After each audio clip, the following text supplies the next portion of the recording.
Hello viewers, welcome to curry leaves by Nilofar. ഇന്ന് ഞാൻ ഉണ്ടാക്കാൻ പോകുന്നത് കുട്ടികൾക്ക് വളരെയേറെ ഇഷ്ടപ്പെടുന്ന ഒരു പൊട്ടറ്റോ ചിപ്സ് ആണ്. അപ്പോൾ നിങ്ങൾ എല്ലാവരും എൻ്റെ വീഡിയോ കാണണം കേട്ടോ, സബ്സ്ക്രൈബ് ചെയ്യണം. അപ്പോൾ നമുക്കിനി വീഡിയോയിലേക്ക് പോകാം.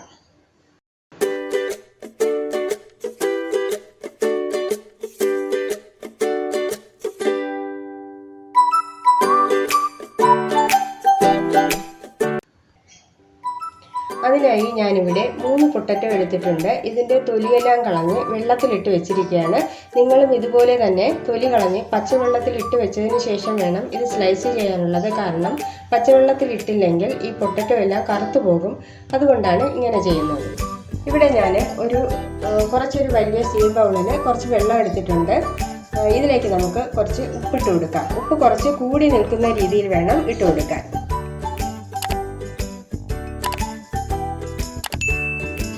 ഈ ഉപ്പിനെ ഒന്ന് ഇളക്കി ഈ വെള്ളത്തിലേക്ക് ഒന്ന് മിക്സ് ചെയ്ത് കൊടുക്കാം. ഈ പൊട്ടറ്റോ നിങ്ങൾ ഇതുപോലൊരു സ്ലൈസറിൽ തന്നെ സ്ലൈസ് ചെയ്തെടുക്കണം. കാരണം എങ്കിലേ നല്ല തിന്നായിട്ട് ഇത് കിട്ടുകയുള്ളൂ. അപ്പം നമുക്കിതിൽ വെച്ച് ഒന്ന് സ്ലൈസ് ചെയ്തെടുക്കാം. ഈ ഉപ്പ് വെള്ളത്തിലേക്കാണ് ഇത് സ്ലൈസ് ചെയ്ത് ഇടാനുള്ളത്. അപ്പോൾ ഞാൻ 3 പൊട്ടറ്റോയും നല്ലവണ്ണം സ്ലൈസ് ചെയ്തെടുത്തിട്ടുണ്ട്. കണ്ടില്ലേ? ഇത് നമുക്കിതിനെ ഒന്ന് ഇളക്കി കൊടുക്കാം.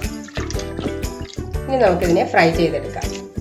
ഞാനിപ്പോൾ സ്റ്റൗ കത്തിച്ച് ഒരു ചീനച്ചട്ടി വെച്ച് ചൂടായിട്ടുണ്ട്. ഇനി നമുക്കിതിലേക്ക് കുറച്ച് സൺഫ്ലവർ ഓയിൽ ഒഴിച്ചു കൊടുക്കാം. എണ്ണ ചൂടായതിനു ശേഷം നമ്മൾ ലോ ഫ്ലെയിമിൽ ഇട്ടതിന് ശേഷം വേണം നമ്മൾ ഇപ്പോൾ ഇത് പൊരിച്ചെടുക്കാനുള്ളത്. ഇപ്പോൾ എണ്ണ ചൂടായിട്ടുണ്ട്. ഇനി നമുക്കിതിനെ ലോ ഫ്ലെയിമിലിടാം.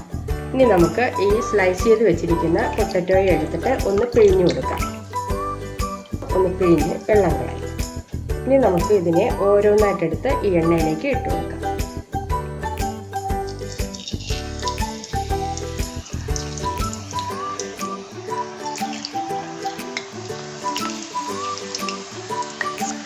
ഇനി നമുക്കിത് ഗോൾഡൻ ബ്രൗൺ ആകുന്നത് വരെ ഫ്രൈ ചെയ്തെടുക്കാം. ഇപ്പോൾ ഇത് റെഡി ആയിട്ടുണ്ട്. കണ്ടില്ലേ? ഇതിൽ ബബിൾസ് ഒന്നുമില്ല. ബബിൾസ് എല്ലാം പോയി ഇത് മൂത്ത് വന്നിട്ടുണ്ട്. ഇനി നമുക്കിതിനെ ഒരു ബൗളിലേക്ക് മാറ്റാം.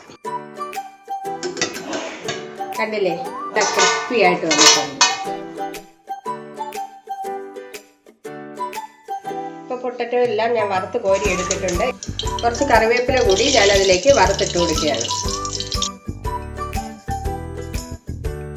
ഫ്ലേവറിങ്ങിന് വേണ്ടി നമുക്ക് കുറച്ച് മുളക് പൊടി കൂടി ഇതിലേക്ക് ഇട്ട് കൊടുക്കാം. ഉപ്പ് വേണമെങ്കിൽ നമുക്ക് ഇട്ട് കൊടുക്കാം. കഴിച്ച് നോക്കിയിട്ട് ഉപ്പ് കുറവാണെങ്കിൽ കുറച്ച് ഉപ്പ് കൂടി നമുക്ക് ഇട്ട് കൊടുക്കാം. ഇനി നമുക്കിതിനെ ഒന്ന് ടോസ് ചെയ്ത് കൊടുക്കാം. ഇപ്പോൾ വളരെ ക്രിസ്പിയായ പൊട്ടറ്റോ ചിപ്സ് റെഡി ആയിട്ടുണ്ട്. കണ്ടില്ലേ? വളരെ ഈസി ആയിട്ട് നിങ്ങൾക്ക് ഇത് ഉണ്ടാക്കാൻ കഴിയും. വല്ല ഗസ്റ്റുകളൊക്കെ വരികയാണെങ്കിൽ ഒരു ചായ ഇടുന്ന സമയം കൊണ്ട് തന്നെ നമുക്ക് ഇതുപോലത്തെ ചിപ്സ് റെഡിയാക്കാൻ കഴിയും. അപ്പോൾ നിങ്ങളെല്ലാവരും വീട്ടിൽ ഇത് ട്രൈ ചെയ്ത് നോക്കണം. നിങ്ങൾക്ക് ഇഷ്ടപ്പെടുകയാണെങ്കിൽ സബ്സ്ക്രൈബ് ചെയ്യണം, ലൈക്ക് ചെയ്യണം, ഷെയർ ചെയ്യണം. താങ്ക്